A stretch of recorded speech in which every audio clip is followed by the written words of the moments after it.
अब हर चीज़ की अपनी एक लिमिट होती है, एक दायरा होता है, यानी कि कहें एक बाउंड्री होती है जिसके अंदर वो चीज़ अपना इफ़ेक्ट दिखाती है, यानी कि उस पर्टिकुलर बाउंड्री के अंदर वो चीज़ काम करती है।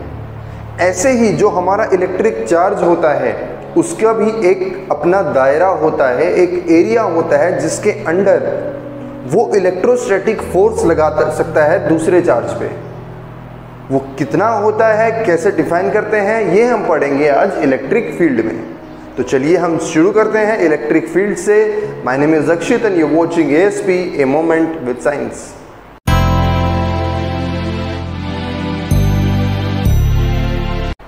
अब मान लीजिए अगर हम कोई एक चार्ज लेते हैं Q, ये चार्ज हमने यहाँ पे ले लिया, ठीक है। तो हम ये ऑब्जर्व करते हैं कि जब हमने ये चार्ज दिया Q तो इसके आसपास एक वर्चुअल बाउंड्री क्रिएट हो जाती है। वर्चुअल बाउंड्री मतलब वो दिखती नहीं है, इमेजिनरी बाउंड्री है। वो कैसे डिफाइन करते हैं कि जब इस बाउंड्री के अंदर हम किसी टेस्ट चार्ज को, टेस्ट चार्ज क्या होता है, कोई भी एक स्मॉल अमाउंट का चार्ज Q0 हमने नाम दे दिया, जो कि टेस्ट करने के लिए है कि इसका इफेक्ट कहाँ तक है। अगर उस चार्ज को, इस टेस्ट चार्ज को हम इसके अंदर लेके आते हैं तो हमने देखा इस फील्ड के अंदर लाते ही, इस बाउंड्री के अंदर लाते ही इस चार्ज ने इसके ऊपर फोर्स लगाया, यानी कि दो पॉजिटिव है तो इसने इसको रिपेल किया, ठीक है। अगर इसको यहाँ पे रखते हैं इस बाउंड्री के इस साइड में, इसके ऊपर कोई फोर्स नहीं लगता, इसका कोई इफेक्ट नहीं होता। तो हमने देखा कि कोई भी चार्ज होता है दुनिया में उसका एक अपना एरिया होता है, अपनी एक बाउंड्री है जिसके अंदर वो किसी भी एक्सटर्नल चार्ज पे फोर्स लगा सकता है। इस बाउंड्री को, इस एरिया को जहाँ तक इसका इफेक्ट होता है, इसे हम बुलाते हैं इलेक्ट्रिक फील्ड। क्या बुलाते हैं? Electric field. फील्ड का मतलब क्या होता है? एरिया। जैसे हम कहते हैं ना कि हमारा ये फील्ड है, हमारा ये दायरा है, ठीक है। तो ये हो गया इसका इलेक्ट्रिक फील्ड, जहां तक इसका इलेक्ट्रिक इफेक्ट फोर्स का होता है। ये तो बात आ गई इलेक्ट्रिक फील्ड की। अब इसका फॉर्मूला क्या होता है, हम फिजिक्स के टर्म्स में एक और चीज से डिफाइन करते हैं इसे। इलेक्ट्रिक फील्ड क्या होता है? Force applied per unit test charge, यानी कि अगर ई से हम डिफाइन करें इसको तो force applied by the charge on per unit test charge Q0, ये होता है इलेक्ट्रिक फील्ड का फॉर्मूला। अब देखो, जो फोर्स होता है वो एक वेक्टर क्वांटिटी होती है, ये चार्ज है वो स्केलर है, तो वेक्टर बाय स्केलर, तो ये क्या आ जाएगा? Vector quantity. यानी कि जो इलेक्ट्रिक फील्ड आएगा आपका वो भी एक वेक्टर क्वांटिटी होगी, यानी कि उसकी भी कोई ना कोई डायरेक्शन जरूर होगी। क्या डायरेक्शन होती है ये हम आने वाले लेक्चर्स में पढ़ेंगे। अभी के लिए इलेक्ट्रिक फील्ड का ये डेफिनेशन है और ऐसे हम इसको डिफाइन करते हैं। बात क्लियर है? अब हमने देखा कि जो इलेक्ट्रिक फील्ड होता है वो एक वेक्टर क्वांटिटी होती है, यानी कि उसकी कोई ना कोई डायरेक्शन जरूर होती है। फॉर्मूला अभी अभी हमने पढ़ा, E इज इक्वल टू में F अपॉन Q0, यानी कि जो इलेक्ट्रिक फील्ड की डायरेक्शन है वो सिर्फ फोर्स की डायरेक्शन पे डिपेंड करती है। ये तो स्केलर क्वांटिटी है, यानी कि हम कह सकते हैं जिस साइड में फोर्स लगेगा उसी साइड में हम इलेक्ट्रिक फील्ड की डायरेक्शन बता सकते हैं। यानी कि अगर हमारे पास कोई भी एक चार्ज है Q और ये इस पॉइंट टेस्ट चार्ज पे फोर्स लगा रहा है, फोर्स किस डायरेक्शन में लगेगा? दोनों पॉजिटिव है तो इस डायरेक्शन में फोर्स, यानी कि डायरेक्शन इलेक्ट्रिक फील्ड की क्या हो जाएगी? इस डायरेक्शन में। बात क्लियर है? यानी कि इलेक्ट्रिक फील्ड की डायरेक्शन को कैसे डिफाइन करते हैं कि एक पॉजिटिव टेस्ट चार्ज पे जिस डायरेक्शन में फोर्स लगता है उसी डायरेक्शन में इलेक्ट्रिक फील्ड की डायरेक्शन होती है। अब बात करते हैं इसकी यूनिट्स की। यूनिट्स क्या होती है? अभी अभी हमने देखा फॉर्मूला से हमेशा यूनिट निकालते हैं हम। E is equal to F upon Q। Force की यूनिट क्या होती है? न्यूटन। और चार्ज की यूनिट क्या होती है? कूलम। ये आ गई आपकी इलेक्ट्रिक फील्ड की यूनिट, न्यूटन पर कूलम, ठीक है। अब देखो एक चीज जो कई किताबों में नहीं दी हुई होती है, देखो इलेक्ट्रिक फील्ड हमें यह बता दिया जाता है कि इलेक्ट्रिक फील्ड एक वेक्टर क्वांटिटी होती है, लेकिन क्या इलेक्ट्रिक फील्ड जो होता है वो एक सिंगल वेक्टर होता है? इस चीज को समझो। एक चार्ज है प्लस Q, एक चार्ज है टेस्ट चार्ज Q0, ये इसका मान लिया हमने ये Q चार्ज का इलेक्ट्रिक फील्ड है जहाँ पे वो फोर्स लगा सकता है। इस टेस्ट चार्ज को हमने यहाँ पे रखा, दूसरी बार में इस टेस्ट चार्ज को हमने यहाँ पे रखा, तीसरी बार में इस टेस्ट चार्ज को हमने यहाँ पे रखा। क्या जो इसके ऊपर फोर्स लगेगा इस टेस्ट चार्ज के ऊपर, क्या वो तीनों कंडीशन में बराबर होगा? सिर्फ मैग्नीट्यूड देखो, पहले मैग्नीट्यूड, डायरेक्शन तो ऑब्वियसली अलग होगी, इसकी इस डायरेक्शन में, इसकी इस डायरेक्शन में, इसकी इस डायरेक्शन में, ये तो डायरेक्शन तो अलग है, ये दिख रहा है, लेकिन क्या मैग्नीट्यूड बराबर होगा? नहीं होगा। वो क्यों? क्योंकि इनके बीच का जो डिस्टेंस है वो अलग अलग है और फोर्स जो होता है वो डिस्टेंस पे डिपेंड करता है। कैसे? F is directly proportional to 1/r²। तो जितना कम डिस्टेंस उतना ही ज़्यादा फोर्स, यानी कि इन तीनों कंडीशन में फोर्स की वैल्यू मैग्नीट्यूड वाइज भी अलग अलग होगी। तो हमने क्या देखा, हर पॉइंट पे, यानी कि जब इलेक्ट्रिक फील्ड की बात आती है, इस एरिया की बात आती है, इस एरिया में हर पॉइंट पे फोर्स की वैल्यू अलग अलग है। अगर फोर्स की वैल्यू अलग है तो इस फॉर्मूला से क्या आया, इलेक्ट्रिक फील्ड की वैल्यू भी अलग अलग आएगी। यानी कि क्या समझ में आया, इस एरिया में हर पॉइंट पे इलेक्ट्रिक फील्ड की वैल्यू अलग अलग होती है। ठीक है, यानी कि अगर हम इस पूरे एरिया को कवर करें तो ये एरिया छोटे छोटे वेक्टर्स का सम होता है। यानी कि हम कह सकते हैं ये पूरा एक वेक्टर फील्ड होता है, सिंगल वेक्टर नहीं होता। हम ये नहीं कह सकते कि हाँ इस एरिया में हमने मान लिया कि ये ई वेक्टर काम कर रहा है, सिर्फ ई वेक्टर काम नहीं करता। एक वेक्टर, पूरा वेक्टर, बहुत सारे वेक्टर मिलके एक फील्ड बनाते हैं जिसे हम बुलाते हैं वेक्टर फील्ड। तो हम कह सकते हैं कि जो एरिया होता है, इलेक्ट्रिक फील्ड होता है, वो वेक्टर फील्ड होता है, ना कि एक सिंगल वेक्टर। बात क्लियर है? तो चलिए अब हम बात करते हैं कि जो एक चार्ज होता है, पॉइंट चार्ज, उसकी वजह से इलेक्ट्रिक फील्ड की वैल्यू कितनी होती है। अभी हमने फॉर्मूला पढ़ा है फोर्स पर यूनिट चार्ज, तो उसी को ही थोड़ा सा एक्सपेंड करते हैं। देखो, हमने मान लिया एक चार्ज Q, ठीक है। अब इसकी वजह से हमें इलेक्ट्रिक फील्ड की वैल्यू निकालनी है। उसके लिए हम एक रोल में लाते हैं टेस्ट चार्ज को। ये प्लस Q टेस्ट चार्ज है। हमने मान लिया इन दोनों के बीच का डिस्टेंस जो है वो r है। डायरेक्शन को इन्वॉल्व करते हैं तो हम r वेक्टर लिख सकते हैं। अब फॉर्मूला के अकॉर्डिंग हमारा जो फोर्स होता है इन दोनों के बीच, कूलम्ब्स लॉ के अकॉर्डिंग इन दोनों के बीच का जो फोर्स होगा वो कितना होगा, अगर डायरेक्शन को इन्वॉल्व करते हैं तो 1/4πε0, दो चार्जेस यानी कि Q और Q0, यानी कि Q0 अपॉन r², इन दोनों के बीच का डिस्टेंस r²। अब वेक्टर को इन्वॉल्व कर रहे हैं, ये मैग्नीट्यूड आया है तो इसके साथ एक डायरेक्शन और जोड़ दो। डायरेक्शन किसकी डायरेक्शन में, r वेक्टर की डायरेक्शन में, तो आ जाएगा r कैप।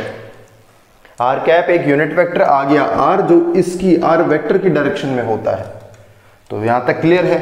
अब इलेक्ट्रिक फील्ड का फॉर्मूला अभी हमने पढ़ा है, वो क्या होता है, फोर्स पर यूनिट टेस्ट चार्ज, यानी कि इसको टेस्ट चार्ज से डिवाइड कर दो तो वो आ जाएगी इलेक्ट्रिक फील्ड की वैल्यू। यानी कि Q0 से Q0 कैंसिल हो जाएगा, आ जाएगा हमारे पास 1/4πε0 Q upon r² into r cap. ये तो आ गई इलेक्ट्रिक फील्ड वेक्टर। अब इलेक्ट्रिक फील्ड का मैग्नीट्यूड क्या होगा, इसका सिर्फ वेक्टर पार्ट मैग्नीट्यूड पार्ट ले लो, वेक्टर को हटा दो, तो क्या आ जाएगा 1/4πε0 Q अपॉन r²। ये आ गया आपका इलेक्ट्रिक फील्ड का मैग्नीट्यूड। ये एक तरीके से फॉर्मूला आ गया कि कितना इलेक्ट्रिक फील्ड होता है इस चार्ज की, पॉइंट चार्ज की वजह से किसी भी आने वाले टेस्ट चार्ज के लिए। अब देखो यहां से एक चीज निकल के आई है, 1/4πε0 है वो कांस्टेंट है, Q हमने एक टेस्ट पॉइंट चार्ज ले रखा है, उसकी वैल्यू तो कांस्टेंट रहेगी।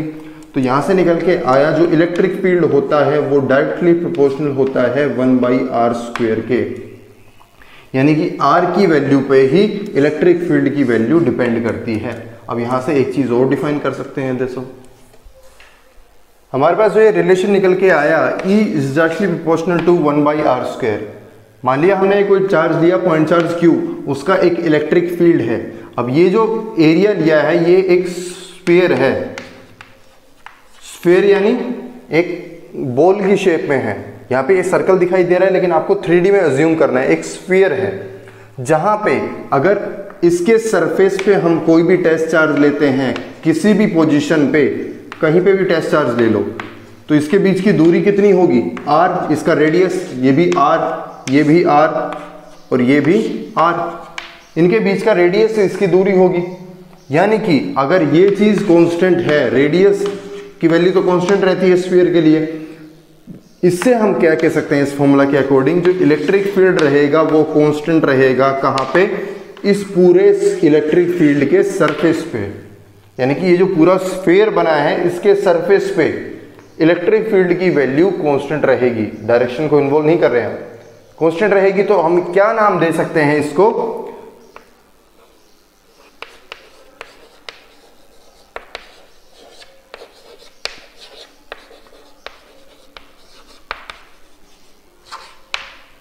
हम कह सकते हैं कि जो ये एरिया एक स्फीयर आया है, इसके स्फीयर पे यानी कि यहाँ या पूरे सरफेस पे इसकी जो इलेक्ट्रिक फील्ड की वैल्यू है वो कांस्टेंट है, इसे हम नाम दे सकते हैं स्फेरिकल सिमेट्री का। यानी कि स्फीयर के सरफेस पे एक सिमेट्री रहती है इलेक्ट्रिक फील्ड की, कांस्टेंट वैल्यू रहती है, उसे हम बुलाते हैं स्फेरिकल सिमेट्री। क्लियर है? अब ये तो बात थी जब हमारे पास एक सिंगल पॉइंट चार्ज दिया होता है, उसकी वजह से इलेक्ट्रिक फील्ड कितना होता है। अब ऐसा भी हो सकता है हमारे पास नंबर ऑफ चार्जेस दिए हुए हैं, तो उनका कंबाइन होकर इलेक्ट्रिक फील्ड कितना होता है, इसको कैसे कैलकुलेट करते हैं। फिर से हम कैसे लगाएंगे, सुपरपोजिशन प्रिंसिपल, जैसे हमने फोर्स में लगाया था सेम टू सेम वैसे ही चलेगा। सिंपली आपको करना क्या है, जो टेस्ट चार्ज आएगा उससे डिवाइड करना है। जैसे कि आप मान लो एक आपने कोई भी कोऑर्डिनेट सिस्टम ले लिया, आपने दो चार्जेस लिए, एक यहाँ पे ले लिया Q1, एक चार्ज ले लिया यहाँ पे Q2। आपको देखना है इन दो चार्जेस की वजह से एक टेस्ट चार्ज के ऊपर कितना इलेक्ट्रिक फील्ड, ये टेस्ट चार्ज हमने यहाँ पे ले लिया Q0। अब इसका पोजीशन वेक्टर हमने मान लिया R1, इसका पोजीशन वेक्टर हमने मान लिया R2। पोजीशन वेक्टर मैंने आपको कल बताया था क्या होता है, ठीक है। ये इसके ऊपर फोर्स किस डायरेक्शन में लगाएगा, रिपेल करेगा, यानी कि इस डायरेक्शन में। ये इसके ऊपर कहां पे लगाएगा, रिपेल करेगा, यानी कि इस डायरेक्शन में, ठीक है। ये Q0 है, इसका हमने पोजीशन वेक्टर मान लिया हमने R0। यहां तक क्लियर है? अब ये जो वेक्टर होगा यानी कि 1 से नोट की तरफ, यानी कि हम लिख सकते हैं R1 नोट वेक्टर, ये 2 से नोट की तरफ यानी कि R2 नोट वेक्टर, ठीक है। फोर्स ये Q2, इसके ऊपर कितना फोर्स, किस साइड में फोर्स लगा रहा है, अब ऊपर की तरफ, यानी कि ये जो फोर्स आएगा ये क्या है, जो 2 ने 1 की तरफ नोट पे लगाया, यानी कि force on naught due to 2। ऐसे ही ये क्या आ जाएगा, ये इस डायरेक्शन में लगा रहा है, force on naught due to 1। बात क्लियर है यहां तक? अब अभी हमने पढ़ा था कि जहां पे फोर्स होता है किसी भी चार्ज का, उसी डायरेक्शन में उसका इलेक्ट्रिक फील्ड होता है। यानी कि ये Q0 इसके ऊपर किस डायरेक्शन में फोर्स लगा रहा है, बाहर के आने वाले चार्ज पे, इस डायरेक्शन में, यानी कि इसकी इलेक्ट्रिक फील्ड की वैल्यू भी इस डायरेक्शन में, यानी कि ये किसका फील्ड की डायरेक्शन आ गई, E1 की डायरेक्शन आ गई। ऐसे ही ये चार्ज Q2 इसके ऊपर, टेस्ट चार्ज के ऊपर की तरफ फोर्स लगा रहा है, यानी कि ये आ गई आपकी E2 की डायरेक्शन। बात क्लियर है इतनी? ऐसे ही बिल्कुल सेम वैसे ही चलेगा। अब हमने देखा था कि जो फोर्स होता है इस पॉइंट चार्ज Q0 के ऊपर, इन दो चार्जेस की वजह से फोर्स की वैल्यू हमने पढ़ी थी लास्ट क्लास में, कितनी होती है, 1/4 पाई एप्सिलॉन नॉट। जो चार्ज हमने लिया है ये Q0 को हम बाहर ले लेते थे, summation I = 1 to n QI upon में QI0 का sorry RI0 square into RI0 का डायरेक्शन। अब आप कहोगे कि सर हमने लास्ट क्लास में तो I = 2 से n लिया था। बेटा उस क्लास में, मतलब उस लेक्चर में हमने इसको Q1 मानना था, इसको Q2 Q3, यानी कि हमने अपने जो एक्सटर्नल चार्जेस है ये दोनों, ये Q2 और Q3 माने थे, 2 से शुरू किए थे। इसलिए अब हमने यहाँ पे इसको नोट मान लिया, इसको Q1 Q2, तो हम इसको I = 1 से शुरू कर सकते हैं। ये आ गया Q0, ये आपकी आई थी फोर्स की वैल्यू। ये थे दो चार्जेस। अगर बहुत से चार्जेस हो तो I की वैल्यू हम उतने ही पुट करते हुए चले जाएंगे, सम करते हुए चले जाएंगे, ये आपको बताया था, ठीक है। अब बात आती है इलेक्ट्रिक फील्ड की। इलेक्ट्रिक फील्ड क्या होता है, F/Q0, यानी कि इस पूरी इक्वेशन को Q0 से डिवाइड कर दो तो यहाँ से Q0 कैंसिल हो जाएगा, तो क्या आ जाएगा, 1/4πε0 summation i is equal to 1 to n, यानी कि 1 से n तक की वैल्यू क्यू आई अपॉन में are I note square into are I note vector. ये आ जाएगी आपकी इलेक्ट्रिक फील्ड की वैल्यू किसके लिए, जब एक से ज़्यादा चार्जेस दिए हुए होते हैं। अब इस फॉर्मूला में, इस केस में तो 2 चार्जेस है, आपके पास कितने ही चार्जेस दिए हो आप इस फॉर्मूला में वैल्यू पुट करते चलिए। i is equal to 1, i is equal to 2, i is equal to 3, उन सबको सम करते हुए चलिए। ठीक है, ये समेशन का फॉर्मूला है ना, यानी कि 1 + 2 + 3 + 4, इसमें i की वैल्यू पुट करते चलो और आपका इक्वेशन जब सम करोगे तो ये टोटल इलेक्ट्रिक फील्ड की वैल्यू आ जाएगी, जो कि कहाँ पे आएगी, अगर इन 2 चार्जेस की बात करें, ये E1 ये E2, तो इसकी डायरेक्शन ये आ जाएगी E1 + E2। यहाँ से फिर से वही सेम डेफिनेशन निकल के आती है, क्या, अगर 2 चार्जेस को लेते हैं, 2 से ज़्यादा चार्जेस लेते हैं, मल्टीपल चार्जेस के केस में जो इलेक्ट्रिक फील्ड होता है वो वेक्टर सम होता है इंडिविजुअल चार्ज के इलेक्ट्रिक फील्ड के। ठीक है, यानी कि हम कह सकते हैं कि जो E आएगा, E वेक्टर, वो क्या आएगा, E1 vector plus E2 vector plus E3 vector, ऐसे करते करते जितने भी आपको दिए हुए हैं En वेक्टर, ये आ जाएगी आपकी एक इक्वेशन। ये आ गया आपका electric field due to number of charges, multiple charges. Clear है? तो इस लेक्चर में हमने पढ़ा इलेक्ट्रिक फील्ड के बारे में, electric field due to point charge और electric field due to a number of charges, यानी कि सिस्टम ऑफ चार्जेस। ठीक है, इस लेक्चर में हम इतना ही रखते हैं। आने वाले लेक्चर्स में हम शुरू करेंगे कॉन्टिन्यूस चार्ज डिस्ट्रीब्यूशन से। ठीक है, all the best, thank you.